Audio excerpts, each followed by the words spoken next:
इसलिए है कि जब ये पात्र व्यक्ति को जब ये पट्टे दिए जाएंगे तो उसमें उनकी जो पत्नी है वो भी बराबर की हकदार होगी। और इसमें सिर्फ केवल जो है किस जात जो है आप अनुसूचित जाति के हैं उसका प्रमाण पत्र लगाना है। अगर आप अनुसूचित जाति के नहीं है या जनजाति के नहीं है तो आपको जो है दूसरा प्रमाण पत्र जो है उस गांव में रहने का जो वोटर कार्ड है या आइडेंटिटी कार्ड है, कोई भी कार्ड लगा सकते हैं। और इसमें साक्ष्य, जिस भूमि को आप क्लेम कर रहे हैं उस साक्ष्य के लिए केवल 2 गांव के बुजुर्गों का बयान चाहिए। तो बहुत सिंपल है। और जिस जगह का आप अपना हक जता रहे हैं उसका अगर आपके पास पटवारी से कोई राजस्व कागजात नहीं है तो आप उस राजस्व कागजात के बजाय एक नक्शा नज़री बनाकर, जैसे मान लो कि मेरे पास मैंने 100 जो है मीटर लंबा 20 मीटर चौड़ा कोई भूमि को क्लेम कर रहा हूँ, तो सिर्फ उसका जो है लंबाई चौड़ाई लिख के एक नक्शा नज़री बना के देने का है। और उसके बाद जो है आप जो है इस दरख्वास्त को एक ग्राम सभा के द्वारा, पंचायत के ग्राम सभा के द्वारा एक फॉरेस्ट राइट्स कमेटी का गठन किया जाता है, जिसमें अधिकतम 15 लोग हो सकते हैं। और उसमें जो है 1/3 15 में से जो है चुनकर महिलाएं होनी चाहिए। और इसका फॉरेस्ट राइट्स कमेटी का एक अध्यक्ष होगा, एक सेक्रेटरी होगा, बाकी मेंबर्स होंगे। इस कमेटी का काम है कि जो भी उनके पास क्लेमेंट्स के जो भी केसेस आएंगे उन केसेस को ये जो है फिर मौके पे जाकर रिपोर्ट तैयार करके ग्राम सभा को प्रेषित करना है। अब इनको मौके पे जाके जो रिपोर्ट तैयार करना है उसके लिए भी प्रपत्र बना हुआ है, फॉर्म बना हुआ है। उस फॉर्म के तहत उन्होंने सारी रिपोर्ट उसमें देनी है।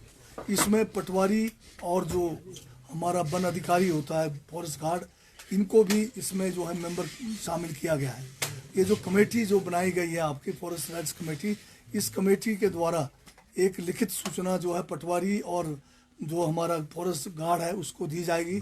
और वो जो है सूचना मिलने पर जो तारीख मुकर्रर की गई है उस दिन उनको अनिवार्य रूप से इस कमेटी के साथ जो है मौके पे जो प्रार्थी है उनके क्लेम्स को जो है मौके पे वेरीफाई करना होता है।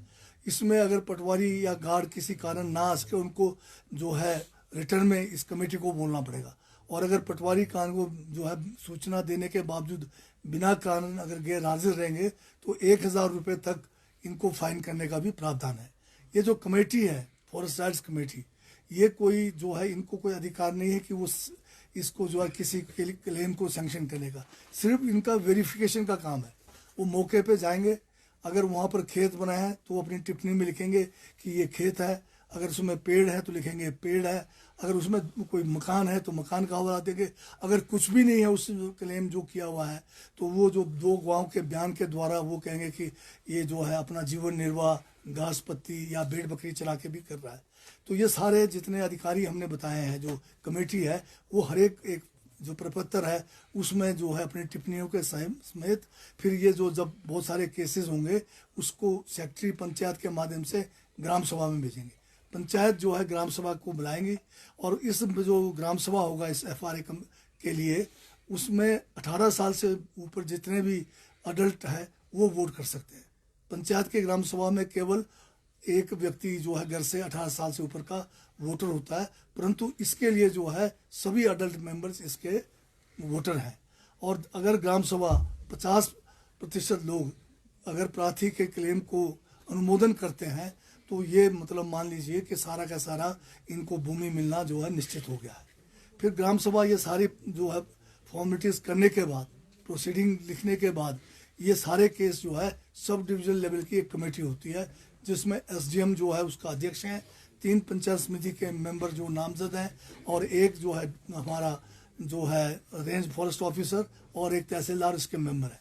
उन्होंने भी ये जो कागज़ ग्राम सभा से इनको प्रेषित किया है उसमें यही देखना है कि ये नियम अनुसार इसमें जो है सब कुछ है, सब ठीक होने पर वो इसको डिस्ट्रिक्ट लेवल की कमेटी में भेजेंगे। डिस्ट्रिक्ट लेवल की कमेटी में डिप्टी कमिश्नर जो जिले का है वो इसका अध्यक्ष है, 3 मेंबर जो जिला परिषद के होंगे, एक उसमें जो है हमारा DFO होंगे और एक हमारा रेवेन्यू डिपार्टमेंट का DRO या जो ट्राइबल एरियाज़ में जो है प्रोजेक्ट ऑफिसर ITDP होते हैं, इनकी कमेटी होगी। इन्होंने भी यही देखना है कि जो इनके पास SDLC से जो प्रार्थना पत्र आए हैं वो जो है नियम अनुसार है और अगर नियम अनुसार है तो वो उसको जो है सैंक्शन कर देंगे। उसके बाद इनको जो है पट्टा दिया जाएगा और वो भूमि के उस टुकड़े पर, उस भूभाग पर जिसका इन्होंने क्लेम किया है उसके मालिक बन जाएंगे। तो ये एक बहुत बढ़िया कानून है। इस कानून की जानकारी अभी लगता है कि बहुत सारे इलाकों में है नहीं, तो उसके लिए हमारा ट्राइबल डेवलपमेंट डिपार्टमेंट जो नोडल डिपार्टमेंट है, हम जो है डिस्ट्रिक्ट लेवल पर, हम सब डिवीजनल लेवल पर पूरे प्रदेश में इस किस्म की कार्यशालाएं लगाकर, जिसमें गांव के लोगों को भी, वहाँ के पंचायतों को भी, वहाँ के जो FRA कमेटीज़ हैं और अधिकारियों को जो है ट्रेनिंग करेंगे। जनजातीय क्षेत्रों में तो हमने ये काम शुरू कर दिया है और वहाँ पर काफ़ी इस ओर जो है काम भी हो रहा है। पर प्रदेश में अगर आप अगर देखें तो इतने सालों के अंदर अभी बहुत ज़्यादा काम हम नहीं कर पाए हैं। अभी जो है कम्युनिटी, इसमें कम्युनिटी राइट्स को भी जो है वो करने का है, क्लेम करने का। तो इसमें कम्युनिटी राइट्स में चंबा में अच्छा काम हुआ है।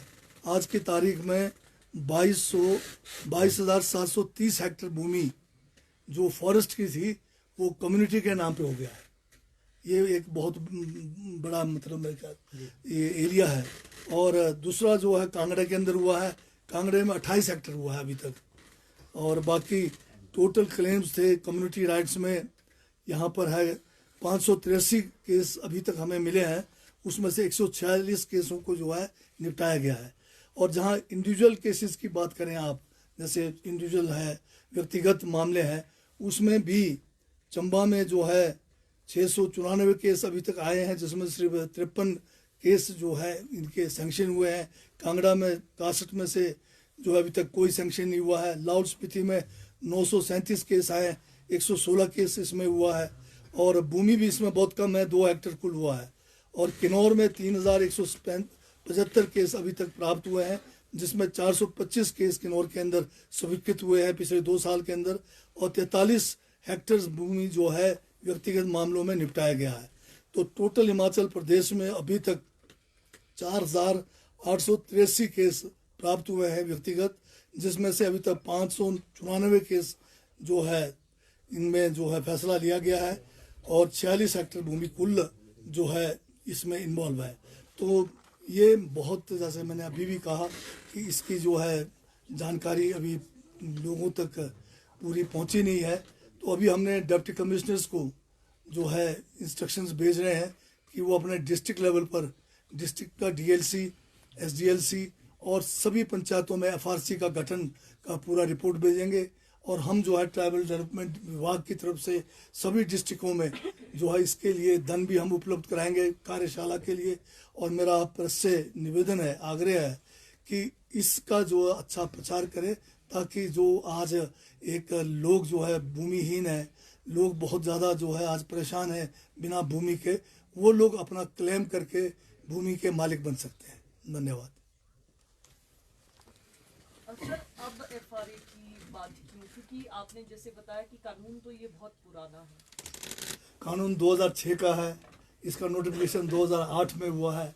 इसमें जब धूमल साहब की BJP की सरकार थी 2008 में, उन्होंने एक क्लैरिफिकेशन के लिए भेजा क्या हिमाचल जो है इस कानून के गिर्द में आता कि नहीं आता। 5 साल उन्होंने इसी में निकाल दी। और जब हमारी सरकार 12 में बनी, उसके दिसंबर के आखिर में, उसके बाद हमने FRCs का गठन पूरे हिमाचल में 3000 पंचायतों में किया करीब। परंतु फिर भी हम भी उसको ठीक से उस समय लागू नहीं कर पाए। परंतु अब दोबारा से हमें जो है मौका मिला है, तो हम इस कानून को जो है जन जन तक पहुंचाएंगे।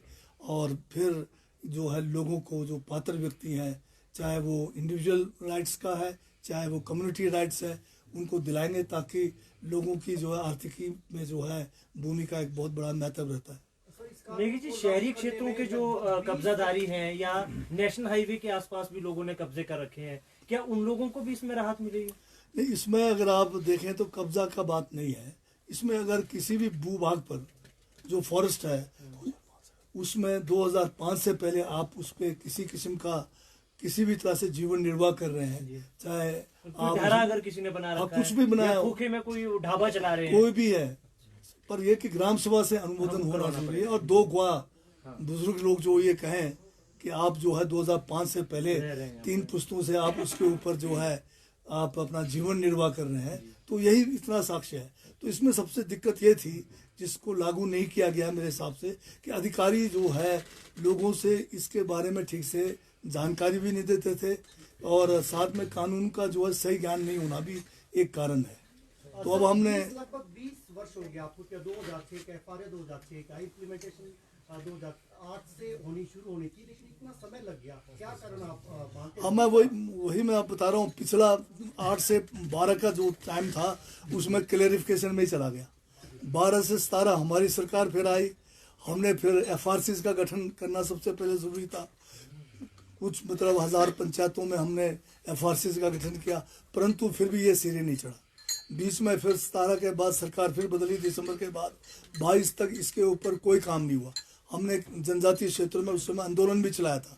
उस आंदोलन का फर्क ये हुआ कि कुछ केस वहाँ उन्होंने छूट शुरू किए, परंतु अभी जब हमारी सरकार बनी तब से 2 साल से हम इसके पीछे लगे हुए हैं और अच्छा मतलब रिजल्ट आ रहा है। हमने बहुत सारे लोगों को जो है आप देखेंगे, जो मैंने एक विस्तृत जानकारी दी है, तो काफ़ी तेज़ी से काम चल पड़ा है। 2000 से 2002 के बीच में लोगों से एफिडेविट लिए गए थे कि आपके पास एनक्रोचमेंट की है या सरकारी जमीन अगर ली है तो उसके एफिडेविट दिए थे। क्या उस मामले में कोई खर्ची हुई? आपके पास कोई डाटा है उसका? जो 2002 में एक उस समय भाजपा की सरकार थी, उन्होंने एक बिना पॉलिसी के, बिना कानून के एक स्कीम लाई। ये कहा गया कि अगर आपके पास कोई भी एनक्रोचमेंट है, आप जो है एफिडेविट दे दो। 50 रुपये का एक फार्म भरवाया, और उस समय बहुत लोगों के जो है धन का भी दुरुपयोग हुआ, क्योंकि पर्चा बनाने के लिए, तथिमा काटने के लिए, और उसको एक कट ऑफ डेट से पहले तहसील में भेजने के लिए एफिडेविट बनाने में काफ़ी पैसा खर्च हुआ।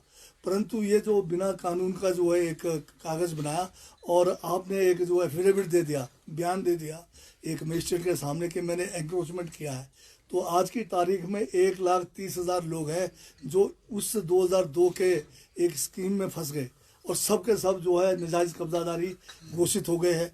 उनको टीडी नहीं मिल रहा है, उनको पंचायतों में इलेक्शन लड़ने से भी जो है वो महरूम हो गए हैं।